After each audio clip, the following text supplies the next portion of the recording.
글은 여러분도 잘 알고 있는 한 부부의 간증을 정리한 이야기입니다.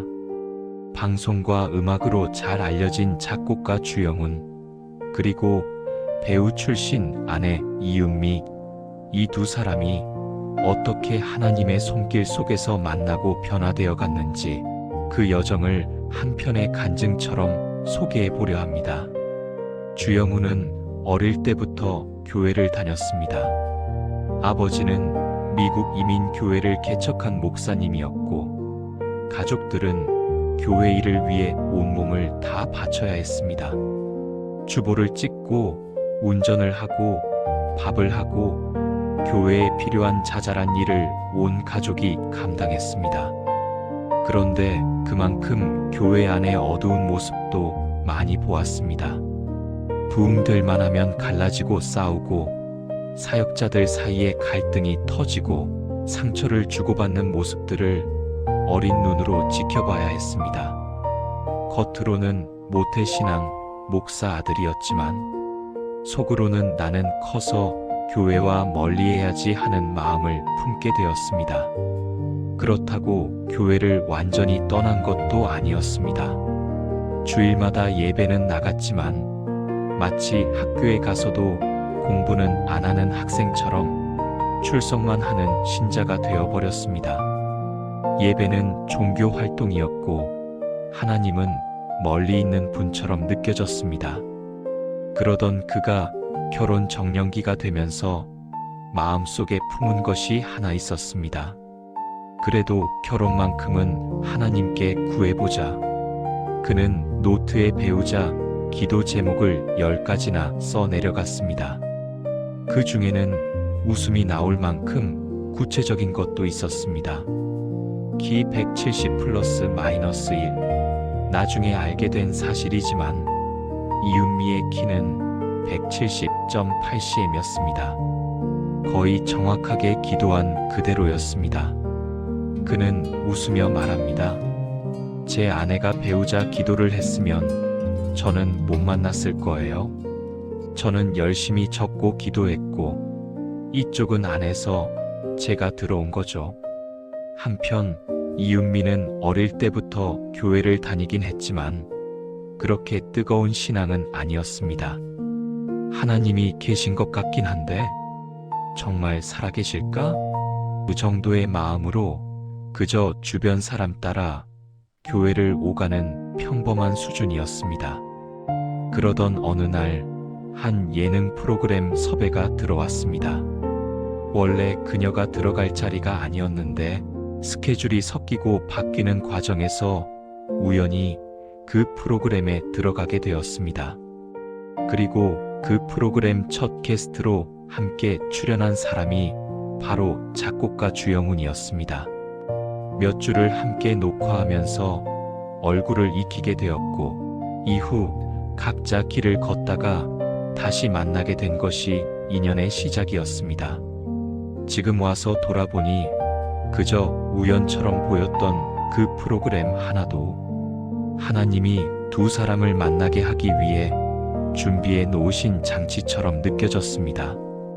이들은 연애를 시작했고 결혼을 진지하게 생각하게 되었습니다. 그런데 이은미의 마음에 딱 한 가지 걸리는 게 있었습니다. 바로 남편의 담배였습니다.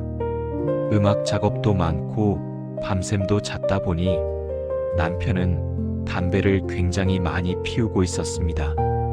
냄새도 싫고 그 모습을 보는 것도 싫었습니다. 다른 건 다 괜찮은데 그 한 가지 때문에 마음이 자꾸 불편해졌습니다. 결국 그녀는 평생 처음으로 아주 구체적인 기도를 하기 시작했습니다. 하나님, 정말 계시다면, 그리고 이 사람이 제 남편이라면 제 힘으로는 안 되니까 이 사람 담배를 끊게 해주세요. 제가 잔소리해서 끊을 사람이 아닙니다. 하나님이 끊게 해주세요. 절반은 간절함이었고 절반은 정말 계시면 보여달라는 아기 같은 시험이 섞인 기도였습니다. 그런데 기도하고 한동안 지나자 이상한 일이 일어났습니다. 어느 날부터인가 주영훈이 이유 없이 계속 구토를 하기 시작한 것입니다. 담배를 피우려고만 하면 속이 울렁거리고 토가 나와 도저히 피울 수가 없었습니다. 그렇게 3일을 보낸 후 그는 담배를 아예 손에서 놓게 되었습니다. 하고 싶어도 몸이 받지 못했고 어느 순간부터는 아예 담배 생각 자체가 사라졌습니다. 그 전에는 아무리 결심해도 하루를 넘기기 힘들던 사람이었는데 이번에는 의지도 각오도 금연 프로그램도 없이 담배가 끊어져 버린 것입니다. 아내는 그 순간 확신했습니다. 아, 하나님이 진짜 살아계시는구나. 이건 우리가 만든 일이 아니다. 그래서 그때부터 더 구체적으로 기도하기 시작했고 집회에도 나가고 하나님이 역사하시는 장면들을 하나씩 보며 믿음의 눈이 조금씩 열려갔습니다. 부모님을 위한 기도도 시작했습니다. 처음에 그녀가 하나님 이야기를 꺼내면 친정 부모님은 그런 말 하지 마라. 너 종교에 빠져 이상해졌다고 핀잔을 줬습니다. 하지만 이 부부는 포기하지 않고 부모님을 위해 기도했고 여러 사람에게 중보기도도 부탁했습니다. 그 시간이 길게 이어진 후 어느 날 부모님이 스스로 교회로 돌아오기 시작했고 결국에는 이스라엘까지 가서 성지 순례 중 십자가를 끌어안고 눈물로 세례를 받는 장면이 연출되었습니다. 과거에는 교회에 너무 빠지지 말아라고 말하던 장인어른이 지금은 누구보다 하나님을 뜨겁게 찾는 사람으로 바뀐 것입니다. 이 사진 한 장만 봐도 이 가정에 하나님이 실제로 일하셨다는 걸 부정하기 힘듭니다. 하나님이 하신 일은 여기서 끝이 아니었습니다. 어느 치유 은사를 가진 목사님이 집회에서 한 형제의 임시 치아가 금리로 바뀌는 일이 있었습니다. 십자가 모양이 선명히 보이는 사람 눈으로도 분명하게 확인되는 기적이었습니다. 사람들은 입을 들여다보며 정말이야? 하면서 줄을 서서 확인했습니다. 그때 주영훈은 성대 결절로 고생하고 있었습니다. 이비인후과에서는 수술을 권했고 수술 후에는 최소 3개월은 말을 하지 말라고 했습니다.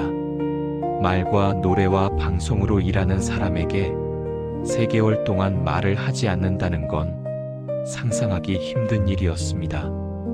고민만 깊어져 갈 때 아내는 또 남편의 손을 붙잡고 그 목사님을 찾아갔습니다. 공항으로 떠나기 직전이었던 목사님은 바쁜 와중에도 잠시 멈춰서서 그의 목에 손을 얹고 짧게 간절히 기도해 주셨습니다. 눈에 띄는 변화는 바로 나타나지 않았습니다. 하루, 이틀, 일주일 사람 마음은 금방 조급해집니다. 와, 아무 일도 안 일어나잖아. 결국 수술해야지.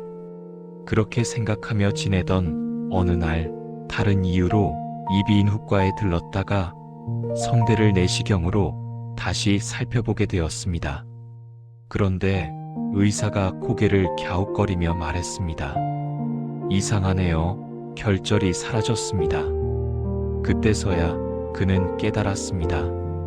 아, 하나님이 나를 고치셨구나. 나도 모르는 사이에. 이 부부의 성격은 정반대입니다.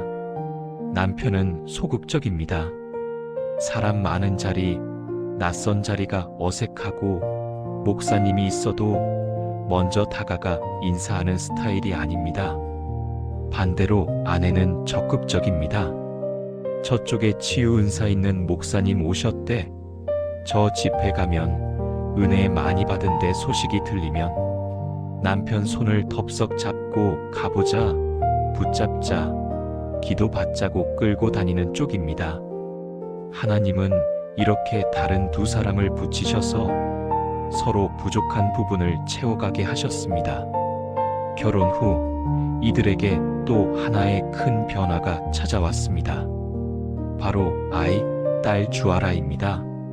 아이를 키우면서 주영훈은 아버지 하나님의 마음을 조금씩 알게 되었습니다. 딸이 밤에 무서워 울 때면 그는 이렇게 말합니다. 아빠가 여기 있잖아. 아빠가 있으면 안 무서운 거야. 아빠가 지켜줄게. 그 말을 입 밖으로 내뱉는 순간 그는 알게 되었습니다. 아, 이게 하나님이 나에게 하시는 말이구나. 내가 여기 있다. 내가 너와 함께 있다. 두려워하지 말아라고. 아이에게 하는 말이 곧 하나님이 자신에게 하시는 말이라는 걸 깨달으면서 그는 그동안 자신이 얼마나 많이 두려움에 눌려 있었는지도 보기 시작했습니다. 아이를 임신했을 때도 마찬가지였습니다. 아직 배는 나오지도 않았고 초음파 화면에는 겨우 점처럼 보이는 작은 생명 하나가 있을 뿐이었습니다. 의사는 심장이 뛴다고 말하는데 엄마 입장에서는 아무것도 할 수 있는 게 없었습니다. 그때 이은미는 깨달았습니다. 이 아이를 지키는 건 결국 하나님이시구나. 나는 할 수 있는 게 기도밖에 없구나. 아이를 품은 10개월, 그리고 그 이후의 시간 동안 이 부부는 매 순간 자신의 한계를 절감하며 하나님께 매달릴 수밖에 없었습니다. 그렇게 가정을 통해 둘은 하나님의 마음과 보호하심을 아주 실제적으로 배우게 되었습니다.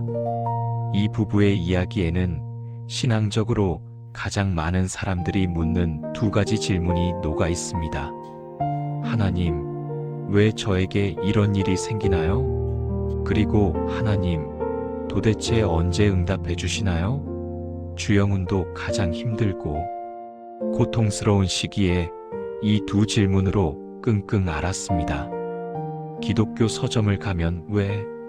로 시작하는 책 제목들이 눈에 들어왔고 언제? 를 묻는 책들도 있었습니다.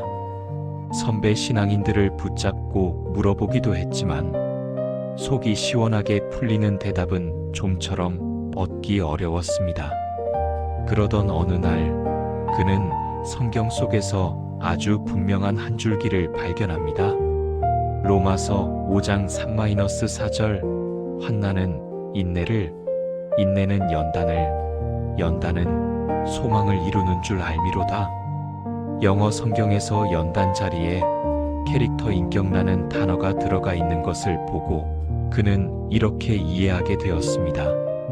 환난을 통과하며 인내하는 법을 배우면 내 인격이 바뀌고 인격이 바뀌어야 비로소 소망을 이룰 수 있다.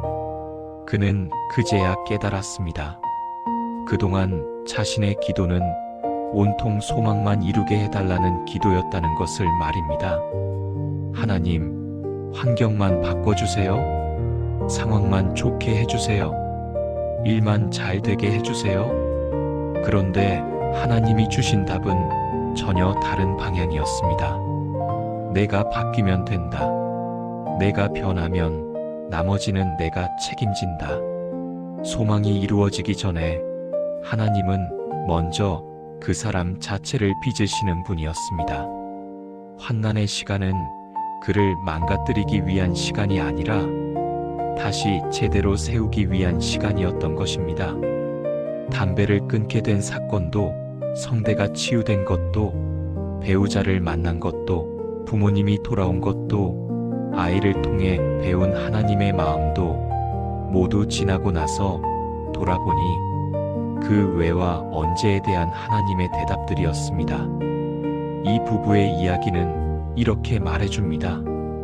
환경이 바뀌는 것보다 먼저 하나님은 사람을 바꾸신다. 우리가 변해야 진짜 소망도 이루어진다. 그리고 이 간증은 우리에게 조용히 초대합니다. 지금도 왜와 언제를 붙들고 있는 누군가에게 이렇게 말해줍니다. 하나님은 당신의 질문을 모른 척하지 않으십니다. 다만 때로는 답보다 먼저 당신 자신을 빚고 계십니다. 언젠가 돌아보았을 때 그 모든 시간이 선물이었다는 것을 알게 될 것입니다. 이렇게 담배를 끊지 못하던 남편과 철없다며 오해받기도 했던 아내, 이 두 사람의 결혼과 가정을 통해 하나님은 한 걸음씩, 그러나 분명히 자신의 손길을 드러내셨습니다. 그리고 이 이야기는 지금도 여전히 답을 찾지 못한 채 왜입니까? 언제입니까?를 붙들고 있는 누군가에게 조용히 건네지고 있습니다. 당신도 반드시 변할 수 있고 하나님은 여전히 살아서 일하고 계신다고. 지금까지 주영훈 부부의 간증이었습니다. 어떠셨나요? 사람의 힘으로는 바꿀 수 없던 순간들, 우리가 붙잡을 수 없던 문제들 속에서도 하나님은 조용히 일하고 계셨습니다.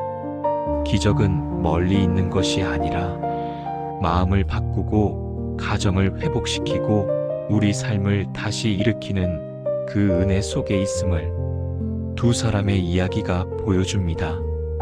혹시 지금 답을 기다리고 계시다면 기억하세요. 하나님의 때는 늦지 않습니다. 그리고 그분의 계획은 항상 선한 길로 인도합니다. 오늘 이 간증이 당신의 마음에 작은 빛이 되기를 바랍니다. 하나님은 지금도 당신을 위해 일하고 계십니다.